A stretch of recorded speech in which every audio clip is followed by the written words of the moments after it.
In short story series, today I'm gonna tell you a donkey man story.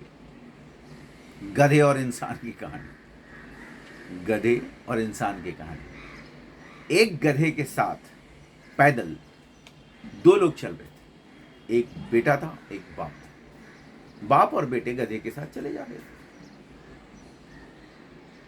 बहुत सारे लोगों ने रास्ते में उनकी तरफ देखा और कानाफूसी की। समाज के जो ठेकेदार लोग हैं उन्होंने देखा और बोला, अरे कैसे गधे हैं ये, गधा ऐसे चला जा रहा है और दोनों उसके साथ चले जा रहे हैं, गधे पे बैठ के जाना चाहिए। बाप और बेटे दोनों गधे पे बैठ गए। गधा जाने लगा।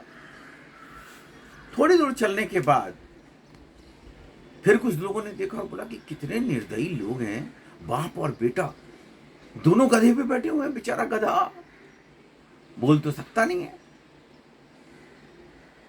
बाप को लगा कि हाँ, हम दोनों का बोझ ज्यादा है गधे के लिए। बाप उतर गया और बेटे को छोड़ दिया। बेटा गधे के ऊपर और बाप उसके साथ पैदल चलने लगा। जब थोड़ी दूर और आगे गए तो कुछ लोगों ने कानाफूसी की, कैसा बेटा सेल्फिश बेटा है, कैसा सेल्फिश बेटा है, बाप को तो पैदल चला रहा है और खुद ही गधे पे बैठा हुआ है। बेटे को बुरा लगा, वो फौरन उतर गया और बोला कि आप बैठिए डैडी, पिताजी आप बैठिए। पिताजी गधे के ऊपर, बेटा चलने लगा। थोड़ी देर बाद और दूर गए तो कुछ लोगों ने बोला कि कैसा सेल्फिश बाप है, खुद तो गधे के ऊपर बैठ रहा है और बेटे को पैदल चला रहा है। बाप बेटे ने सर पीट लिया। हम जब लोगों की तरफ ज्यादा ध्यान देते हैं उसमें से कुछ परसेंट सजेशन सही आते हैं, कुछ लोग सही भी बोलते हैं, हमें उनकी बात को जरूर ध्यान देना चाहिए। लेकिन ज़्यादातर जो नॉइज़ है, ज़्यादातर जो आवाज़ें आती हैं वो नॉइज़ होती है, वो बकवास के सजेशंस होते हैं, वो आपको डिस्करेज करते हैं। वो कुछ ना कुछ बोलेंगे ही।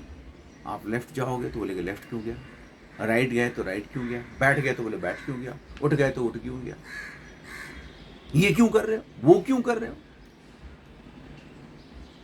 आपको अब इन नॉइज पे ध्यान नहीं देना। जो जेन्युइन सजेशन आते हैं आपको मालूम पड़ जाएगा कि ये सजेशन जेन्युइन है, जो रिसर्च बेस्ड होता है, जो आपको बिठा के समझाते हैं, उनकी बात को सुननी चाहिए।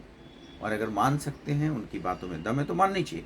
लेकिन ज़्यादातर जो ये आवाज़ है आसपास की, वो नॉइज़ होता है, उस पर ध्यान नहीं देने की ज़रूरत है। नहीं तो क्या होता है, वो गधे की तरह, और गधे और जो इंसान है उसकी कहानी रिपीट होते टाइम नहीं लगता। Thank you.